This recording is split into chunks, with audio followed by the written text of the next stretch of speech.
السلام عليكم أصدقائي القناة ومحبي كرة القدم. أقدم لكم في هذا المقطع موعد مباراة الزمالك وبلدية المحلة، وذلك في إطار مباريات الدوري المصري الممتاز ضمن منافسات الجولة 34. بداية نصلي على سيدنا محمد عليه أفضل الصلاة والسلام، وما تنسوش الاشتراك في القناة وتفعيل زر الجرس ليصلكم كل جديد من مواعيد المباريات العربية والعالمية. فلنبدأ. يدخل فريق النادي الزمالك المباراة وهو في المركز الثالث برصيد 55 نقطة من أصل 33 مباراة، بينما نادي بلدية المحلة يدخل المباراة وهو في المركز السادس عشر برصيد 27 نقطة من أصل 33 مباراة.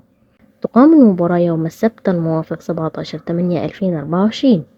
تبدأ المباراة الساعة 9 مساء بتوقيت مصر والسعودية والعراق والكويت وسوريا والأردن وفلسطين واليمن، والساعة 10 مساء بتوقيت الإمارات وعمان، والساعة 8 مساء بتوقيت السودان وليبيا، والساعة 7 مساء بتوقيت تونس والجزائر والمغرب.